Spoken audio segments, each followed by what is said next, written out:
ለመሆኑ ወደ መካ የተሰማው መረጃ ሰምታችኋል? እሱም እጅግ በጣም አነጋጋሪና እልል ልትሉበት የሚገባ መረጃ ነው። ተወደ ደሴሳ ደሴ ላይ ዛሬ የተሰማው እጅግ በጣም አነጋጋሪና እንዲሁም በዚህ ዘመን ይሆናል እንዴ ብላችሁ ለመገመት የሚከብዳችሁ በተለይ ደግሞ መጨረሻውን ስትሰሙ መጀመሪያና መሐል ላይ ተሰማችሁት በላይ ሌላ ግርምትን የሚፈጥርባችሁ አንድ አስደሳች መረጃ እየላችሁ መጥቻለሁ።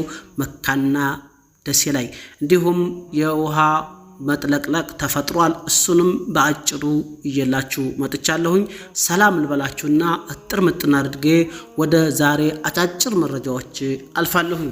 አሰላሙ አለይኩም ወራህመቱላሂ ወበረካቱ። ወደ ተከበራችሁ ክብራትና ክብራን ውድ ቤተሰቦች ሁላችሁንም ሰላም ብያለሁ። ሰላም ታታብዛ ትሉኛላችሁ። በእርግጥ ያው እውነታቸው ነው። ለጊዜውን ለማሳጠር ያክል ነው። ዛሬ በሶስት መረጃዎች መጥቻለሁኝ።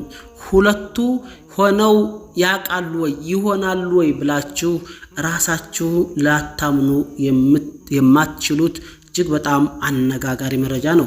ደሴ ላይ የተፈጠረውን ስሰማ እኔ ራሱ በጣም ተገረምኩት። መጀመሪያውን ስሰማ አንድ ገረምት፣ መሐከል ላይ ስሰማ ሌላ፣ ሶስተኛውና መጨረሻ ላይ ስሰማ ደግሞ እጅግ በጣም ለማመን የከበደኝ መረጃ ነው የሰማሁት። ዝርዝሩን እመለስበታለሁኝ። እንዲሁም መከተል ሙከረማ ላይ አንድ አስደሳች መረጃ ተሰምቷል። መካን ለምትናፍቁ ወዳጆቼ በመላ ዓለማችን ያላችሁ አንድ አስደሳች መረጃ ልሰሙት የሚገባ መረጃ ነው። እሱንም እስከ ፕሮግራም ፍጻሜ ተቆያችሁ በቅደም ተከተል ልሰሙት ትችላላችሁላችሁ ወዳለሁኝ። መጠነኛ የውሃ መጥለቅለቅ በከተማችን ላይ አጋጥሟል። እሱም ምንድነው የተፈጠረው የሚለውን አጥር ምጥና አድርጌ እነዚህ ሶስት መረጃዎችን ይዤላችሁ መጥቻለሁ። ከናንተ ከውድ ቤተሰቦች የሚጠበቀው ላይክ፣ ሰብስክራይብ፣ ሼር ማድረግ እንዲሁም ሐሳብ አስተያየታችሁን ኮሜንት ቦታ ላይ ማስቀመጥ ነው። በተለይ የደሴውን መረጃ ከሰማችሁ በኋላ እርግጠኛ ነኝ እናንተም ይሄ ጉዳይ ደርሶባችሁ ያ ከሆነና መጨረሻውን ሰምታችሁ ደግሞ ይሄ ይሆናል እንዴ ብላችሁ ራሳችሁን ከፈተናችሁና ምናልባት የምታውቁት ነገር ካለም ኮሜንት ላይ ብታስቀምጡልኝ በጣም ደስ ይለኛል ማለት ነው። ምክንያቱም የሆነው ይሆናል እንዴ ብላችሁ ያልጠበቃችሁት ጉዳይ ስለሆነ ማለት ነው። እና ኮሜንታችሁ ለኔ ያበረታኛል፣ ያጠነክረኛላችሁ ወዳለሁኝ። ዳይ ወደ መረጃው አብራችሁ ይቆዩ። ውድ ቤተሰቦች እስኪ ከመካው በፊት ከሀገር ቤት መረጃ እንጀምርና ደሴ ላይ ምንድነው የሆነው? በተለይ መጀመሪያው ላይ ሲጀምሩት ኖርማል ይመስላችሁና መሐከል ላይ ሲገቡ አሃ ብላችሁ ፍሬን የምትይዙበት መጨረሻ ደግሞ ሶስተኛው ላይ ሲሰሙ ደግሞ እንዴ ብላችሁ የምትገረሙበት ስለሆነ እስኪ እንደው ከሀገር ቤት መረጃ ልጀምርላችሁ።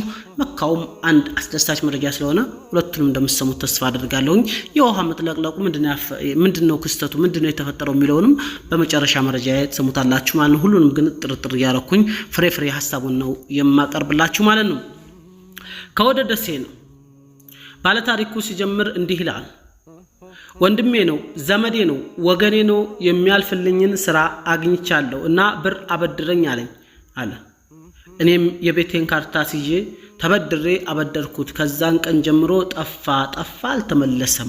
ይሄ ነገር ያጋጠማችሁ በተለይ ዘመድነን ቤተሰብነን ብላችሁ ብር አበድራችሁት ወይም የተጣላችሁት ካለ ወይም ደግሞ ትቷችሁ የጠፋ ካለ ማለት ነው። በርካታ እኔም ላይ የደረሰ ነው ይሄ ነገር። ቤተሰብ ለዘመድ ምናምን ብር ስታበድሩ ያንን ሰው ልትጣሉት ስትፈልጉ ነው። ለጓደኛ ለምትወዱ ሰው ብር ካበደራችሁ መጣላት ስትፈልጉ ብቻ ነው። ታዲያ ይሄ ታሪኩ ምንድነው የተፈጠረው የሚለውን እንየው ዞሮ በአጭሩ ይሄንን ካልኳችሁ ማለት ምክንያቱም ብር አበድሮ ዛሬ ሰዓት ያልተጣላ ዘመድ የለም፣ ያልተጣላ ጓደኛ የለም። ብር አበድሮ ጥላትን መሆን ማለት ነው በአሁን ሰዓት ማለት ነው። ከዛ መጨረሻው ምን ሆነ ነው ዋናው ጉዳይ ነገር ነው። ባንክ ብድሩን መመለስ ሲያቅተኝ ጨረታ አወጣሁ እና 830 ሺህ ብር ሸጠው። ማን ቤቱን ልጅ ንብረት ሚስቱን ምናምን የሚኖርበትን ቤት ማለት ምክንያቱም ከባንክ ብር ከተበደርክ ያ ቀኑ ከደረሰ ብሩን ካልመለስክ ያው ቤትህንም ሆነ መኪናም ተሆነ ያለክ ያሲያስከውን ነገር ካምፓኒ ምንም ይሁን አጫርቶ ይሸጠዋል ማለት ነውና 830 ሺህ ብር ባንክ ሸጠበት ያን ቤት። 830 ሺህ ብር የገዙ ሰዎች መልሰው 6 ሚሊዮን 500 ብር ሸጡት ማለት ነው። 830 ብር ከባንክ በጨረታ ገዙት። እነሱ ደግሞ 6 ሚሊዮን 500 ሺህ ብር ሸጡት። እኔ ልጆቼ ባለቤቴ ከቤት ወተን ተበተን ይላል። በቃ ቤቱ ተሸጠ፣ ማሜዳ ላይ ቀሩ ማለት ነው፣ ተበተኑ። ታዲያ ምን ሆነ ነው ዋናው ነገር እዚህ ጋር ነው። ምን ሆነ ነው? ይሄን የተመለከቱት የቤት ገዢዎች 830 ሺህ ብር ወስደው ቀሪውን 6 ሚሊዮን 670 ሺህ ብሩን ሰጡኝ ይላል። አያችሁ ልጁና ሚስቶቹ ሲበተኑ ሲያው ማለት ነው 830 ሺህ ብር የገዙት 6 ሚሊዮን 500 ሺህ ብር ነው የሸጡት። 5 ሚሊዮን 670 ሺህ ብር ሰጡት ለሱ እንደውም ማለት ነው። ታዲያ ይሄ ነው ያስገረማችሁ? አረ የሚያስገርማችሁ ቀጣው ነው። ይሄም የሚያስገርም ነው አይደል እንዴ? ዛሬ ለአተረፈኝ ብሎ ልል ነው እንጂ የሚለው ዋናውን ብቻ ወስዶ ከዛ ለባንክ የከፈለው ዳ ብቻ ወስዶ ይሄን ሁሉ ትርፍ የሚሰጥ ወይ ትንሽ እንኳን እንደው ጨምሮ ይሰጣ እንጂ እልል የሚያስብልና የሚያስገርም ነው። እኔ ያስገረመኝ ይሄ አይደለም፣ ቀጣው ነው ያስገረመኝ። ቀጣው ነው አያቁኝም አላቃቸውም ይላል። ናም አለመታወቁም አንድ ነገር ነው አይደለ? ሌላውሳ ምንድነው የሚያስገርምህ አትበሉ። አሁንም ያስገርማል። እኔ ክርስቲያን ነኝ እነሱ ሙስሊም ናቸው ይላል። አየኸው? እኔ ክርስቲያን ነኝ እነሱ ሙስሊም ናቸው። በእምነትም አንድ አይደሉም፣ አይታወቁም፣ የስጋ ዘመድ አይደሉም፣ ምን አይደሉም። ግን ሚስቱና ልጆቹ ይህንን ለዘመዴ ብሎ ያበደረውን ብር ባንክ አስይዞ ስለነበረ ቤቱን ሲሸጥበት ባንኩ ሲሸጥበት ገዙት ተባንክ ላይ በርካሽ ብር። እነሱ በጣም በብዙ ስንት እጥፍ አትርፈው ያንን ቤት ሸጡት። ነገር ግን ተሸጡት በኋላ ምን አደረጉ? ያንን ዋናቸውን እነሱ ከባንክ ላይ የገዙትን ብር ብቻ ወስደው 6 ሚሊዮኑን ለልጁ ሰጡት ማለት ነው። ያገሬ ሰው በ400 ሺህ ብር መሬት ገዝቶ ሰጠኝ። አሁን ደግሞ ያገሩ ሰው ምን አደረገ? በ400 ሺህ ብር ሌላ መሬት ገዝቶ ሰጠው። ገዢዎቹ በሰጡ የገንዘብ ቤት ሰራሁበትና እንደ በፊቱ የቤት ባለቤት ሆንኩ ይለናል ባለ ታሪኩ ይላል ማለት ነው። ይሄን እንግዲህ አውንታ በርሲሳ ነው ይሄን መረጃ የተናገረው። የሆነው ታሪኩ ደሴ ላይ ነው። እጅግ በጣም መነጋገሪያ የሆነ ነው። በተለይ በዚህ ዘመን ዘመዴ፣ ጓደኛዬ፣ ያጎቴ ልጅ፣ ያክስቴ ልጅ፣ አጎቴ፣ እናቴ ምናምን ብለው ብርህን አጭበርብሮ በልቶህና የሰጠውን ብር አልመልስልህ ሲል እንደው መልስ ስትለው ልክ እንደ ተገዳይ እንደ ጥላትነት በሚይዝ ሰዓት በነገራችን ላይ እኔ ደርሶብኛል። የራሴ እናቴ ወድም አጎቴ ማለት ነው። እና እንደ ጥላት በሚያይ ዘመን እንደዚህ ያለ ደግሞ እጅግ በጣም አስገራሚ ታሪክ ስታይ አይ ቀኑ ገና ነው ትላለህ። ምናልባት በዚህ አጋጣሚ እንደዚህ ብር በልቷችሁ ምናምን ይሆን እንደዚህ ያለ ታሪክ አለን የምትሉ ካላችሁ ኮሜንት ላይ ብታስቀምጡልኝ፣ ሀታ ቪዲዮ ራሱ ቀርጻችሁ ብትልኩልኝ ወይም ደግሞ ኢንተርቪው አድርገን ልንሰራ እንችላለን ማለት ነው። አስተማሪ ነው። በዚህ ዘመን ተአበድሮ ያልተበላ ሰው የለም። አሁን ወደ መካ እንለፍና ቪዲዮ እንዳይረዝም ቀጣይ ደግሞ ወደ ውሃው ምን ተፈጥሮ ነው ወደ ከተማ የገባው ምን ተፈጥሮ ነው የሚለውን እጥር አድርገን ያሳያችኋለሁ። እስኪ መካ ላይ ተፈጠረውን ደግሞ አሁንም ላይክ ያላደርጋችሁ ላይክ በማድረግ እንዳልኳችሁ ኮሜንት ላይ እንደዚህ ያለ ያጋጠማችሁ ያላችሁ ኮሜንት ላይ በማስቀመጥ ሸር አድርጋችሁ ደግሞ ለጓደኞቻችሁ እንዲሰሙት የምትሉ ካለ ሸር በማድረግ አብራችሁን ቆዩላችሁ ወዳለሁኝ። ወደ መካ እንመለስና በኋላ ደግሞ ወደ ኢትዮጵያ ተመልሰን ስለ ውሃው ጉዳይ እናያለን። ሁሉንም ነካነካ እናደርገዋለን። አሁንም ይሄ እጅግ በጣም አስደሳች መረጃ ነው።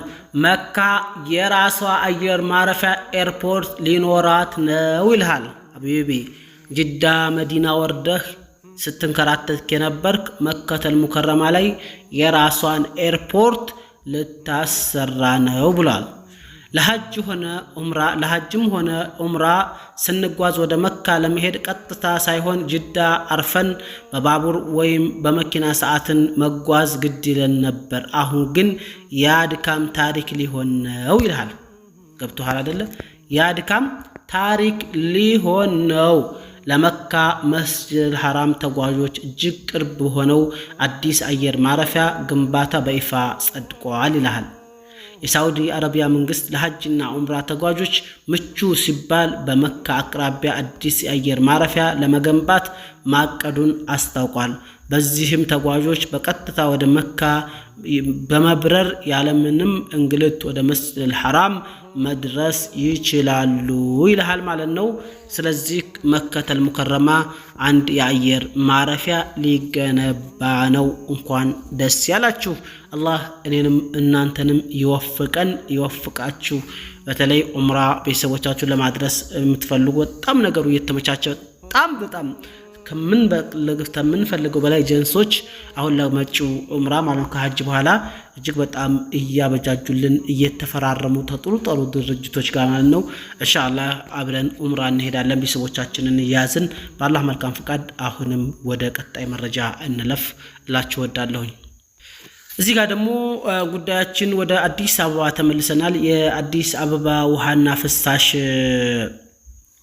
መስሪያ ቤት ማለት ነው በዛሬው ዕለት ባጋጠመው ድንገተኛ የውሃ መስመር ስብራት ምክንያት የተወሰኑ ክፍለ ከተሞችና ወረዳዎች ውሃ ማሰራጨት አለመቻሉን የአዲስ አበባ ውሃና ፍሳሽ ባለስልጣን አሳውቋል ይላል።